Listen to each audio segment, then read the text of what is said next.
The Israeli army assassinated a Palestinian fighter after shelling his home in the refugee camp in the occupied West Bank. In New Caledonia, at least 6 people have died after 5 consecutive days of riots. And in Russia, the army liberated the town of Staritsa in Kharkov region as part of its special military operation to denazify Ukraine.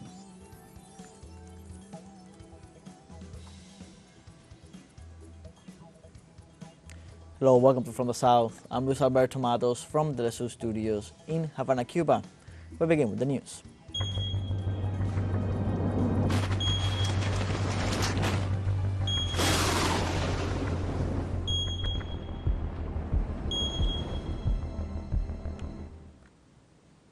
In Brazil, search and rescue efforts continue in Rio Grande do Sul due to the historic floods and rains affecting the Brazilian state. According to civil defense reports, the death toll from the floods has risen to 154, while 98 people are missing and 806 are injured. It was also reported that assistance to the 600,000 people who have been displaced from their homes is continuing, while the Brazilian government is studying the creation of new cities to relocate those affected. For the time being, the emergency services remain alert in view of the forecast, which indicate that there will be a rise in the waters until May 21st.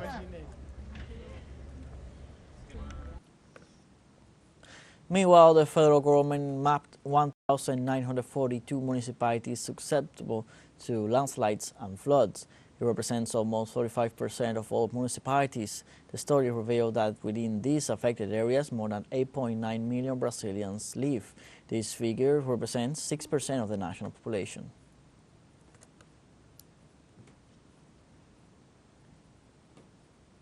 On the other hand, in Bolivia, the government activated 2 orange alerts, one for possible river overflows in the department of La Paz and the other for abrupt temperature drops in 6 other departments.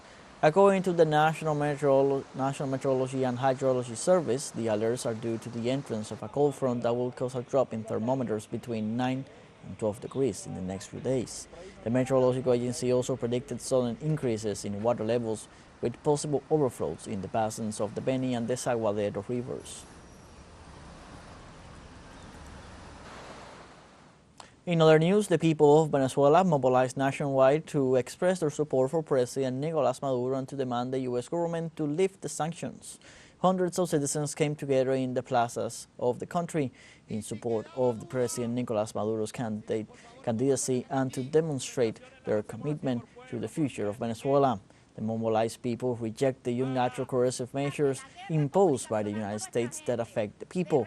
In the city of La Victoria, Aragua State, the main event was led by the first vice president of the United Socialist Party of Venezuela, Diosdado Cabello, who assured that on July 28, the people of Venezuela will ratify their commitment with the revolution and with President Nicolás Maduro.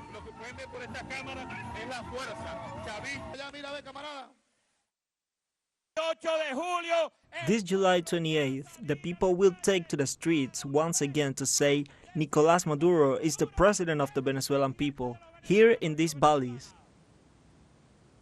In Argentina, commuters were confronted with an abrupt 360% increase in subway fares, the most dramatic increase amid policy adjustments implemented by President Javier Milei's administration.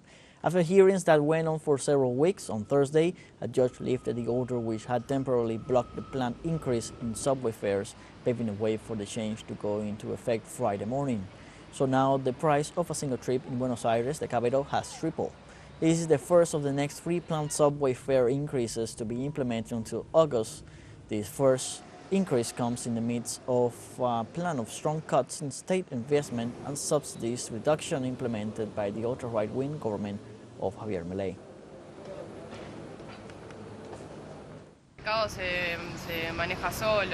They say the market is balancing, but it doesn't seem to work. Or at least we don't see it. Everything is going up and up. Expensive, food, health insurance. It is not good. In Cuba, the first regular flight of the Air China airline arrived in Havana on Friday, resuming its connection after a suspension of services due to the COVID-19 pandemic. The aircraft was received at the Jose Marti International Airport, where the Cuban Prime Minister Manuel Marrero and the Ministers of Transport and Tourism Eduardo Rodriguez and Juan Carlos Garcia, respectively, were present. In a fourth stage, the Beijing-Havana trips are scheduled for 2 weekly frequencies on Tuesdays and Fridays, with a brief stopover in Madrid, Spain.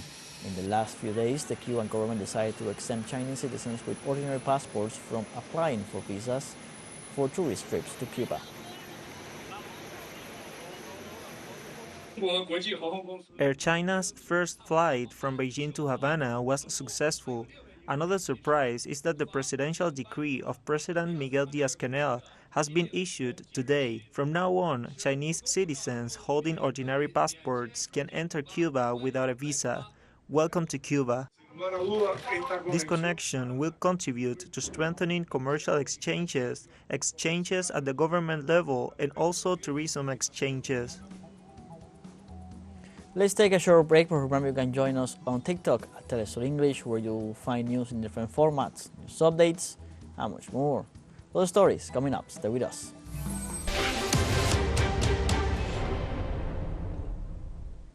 Welcome back.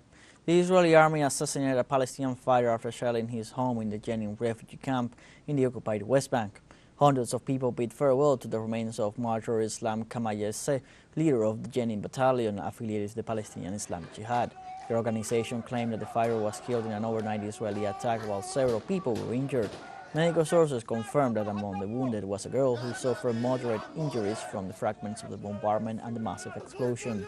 The attack destroyed the house and caused damage to neighboring houses, properties, and infrastructure.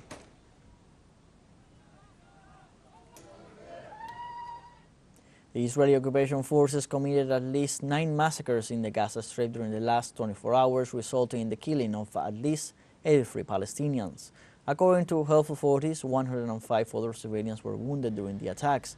Medical sources confirmed that the number of Palestinians killed by Israeli attacks since October 2023 increased to 35,386. The number of wounded stood at 79,366, with the majority of victims being women and children. Ambulances and rescue teams have not yet been able to reach many victims and corpses trapped under rubble or scattered on the roads due to the continuation of Israeli bombardments. Among the attacks perpetrated by the Israeli forces, citizens have denounced bombardments against the Jabalia refugee camp in northern Gaza. Occupation tanks shelled the entrance of one of the refugee centers in the camp and attacked citizens trying to return to their homes inside the camp, resulting in the death of at least 15 civilians and leaving dozens injured. Local authorities described the humanitarian situation inside the camp as catastrophic due to the continuous bombardments and the siege imposed on the families still inside the camp, due to the shortage of basic necessities such as food, water, and medicines. In this contest in the United States, graduate staff and employees at the University of California have joined in a call for a stand-up next Monday in favor of pro-Palestinian student protests and against the Israeli genocide. The UAWUC Local 4811 union of nearly 50,000 members announced a strike to defend the rights to freedom of speech and to demand the U.S. to stop funding the Israeli genocide. The announcement came earlier this week after the union approved the stand-up with 79% of the votes. The vote had been called by union leaders in response to the treatment on campus to students who, as part of their protest in solidarity with Palestine, had set up encampments.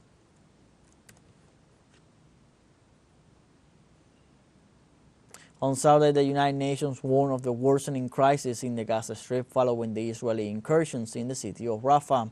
The organization pointed out that between May 6th and the 16th, at least 640,000 people fled through the Rafah border crossing after the beginning of the Israeli military operations in the city. The UN also stressed that since then, the supplies entering the city have been insufficient to attend to the affected population and denounced that the logistical and security conditions hindered delivery of humanitarian aid.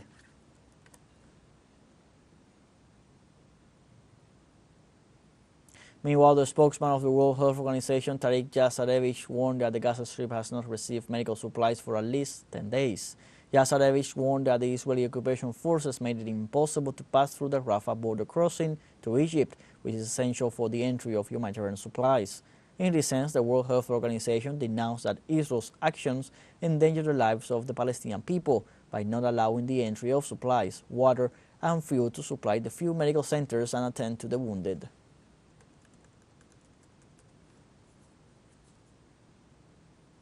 And in Israel, recent polls show a drop in support for Prime Minister Benjamin Netanyahu.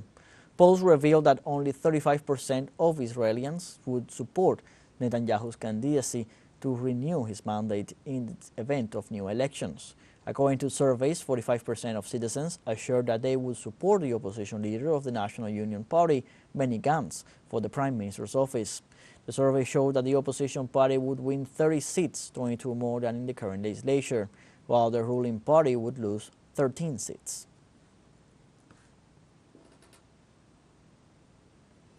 We have a final short break coming up, but before we invite you to join our WhatsApp community for our English-speaking audience, you can scan the QR code on screen to join directly and share the link to reach more people. Constant news coverage of Latin America and the Caribbean as well as the rest of the world.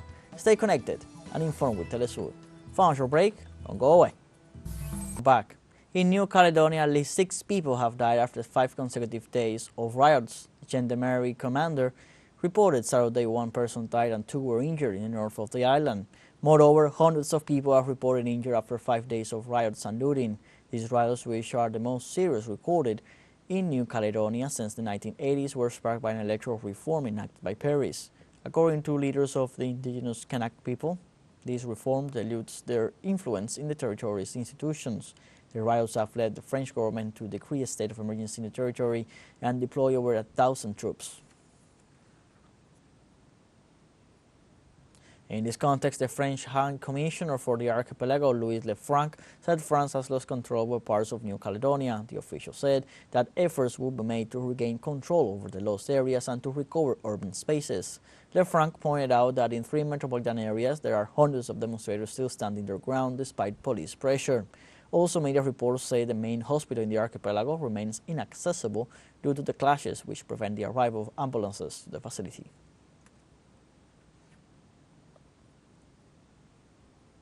Moving on, the Russian army liberated the town of Staritsa in Kharkov region as part of its special military operation to denazify Ukraine.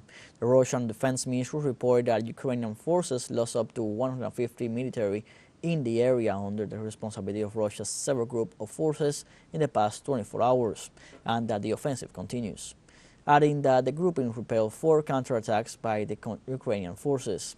The military action resulted in the destruction of numerous units of Polish and U.S. military equipment, as well as others from Germany and the United Kingdom. Since February 24th, according to President Putin, Russia carries out a special military operation in Ukraine aimed at protecting the population from genocide by the current Kiev authorities.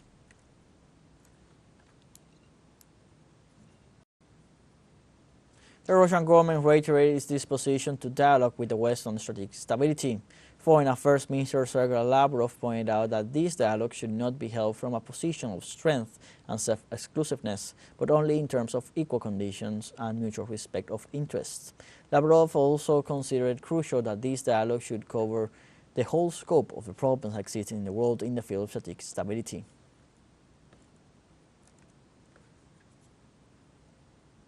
In Madrid, Spain, people demonstrated against the far right ahead of a rally of Santiago Abascal's Vox Party to be held this Sunday. On Friday, Argentinian President Javier Milei arrived in Spain to attend the event Europa Viva, Live Europe, which is also attended by other high-profile ultra-right figures like French Deputy Marine Le Pen and Israel's government minister Amichai Chikole, among others. Dozens of demonstrators gathered in the center of Madrid to demand democracy and human rights. Demonstrators urged the government to reject neoliberal policies and to preserve the democratic and inclusive values of Spanish society.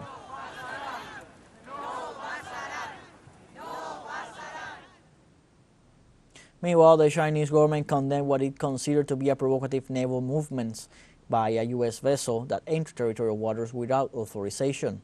According to the Chinese Ministry of Defense, a U.S.-guided missile destroyer recently sailed across the Taiwan Strait and entered the territorial sea and inner waters of Xixiaokundao. The ministry recalled that this is an inherent territory of China and recalled that the government of China published the benchmarks of the territorial sea of this area since 1996. The defense agency denounced such actions violate China's sovereignty, threaten national security, and undermine regional peace and stability.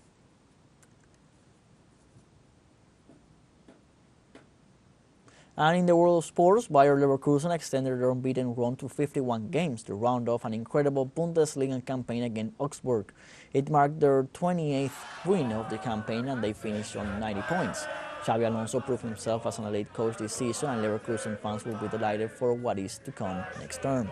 The German champions still have 2 trophies up for grabs by the end of May, starting with the UEFA Europa League final against Atalanta. And should they win that, Alonso's men can go on to complete a record unbeaten treble by beating second division side FC Kaiserslautern in the DFB Pokal final a few days later.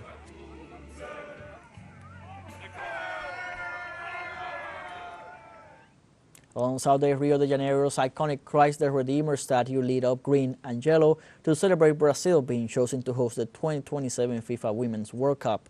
Delegates meeting in Bangkok voted by 119 votes to 78 to send the 10th Women's World Cup to the land of Samba football, which beat a joint bid from Belgium, the Netherlands and Germany. This will be the first time that the Women's World Cup takes place in South America. Brazilian Football Confederation President Ednaldo Rodriguez hailed it as a victory for Latin American football and for women's football in the continent.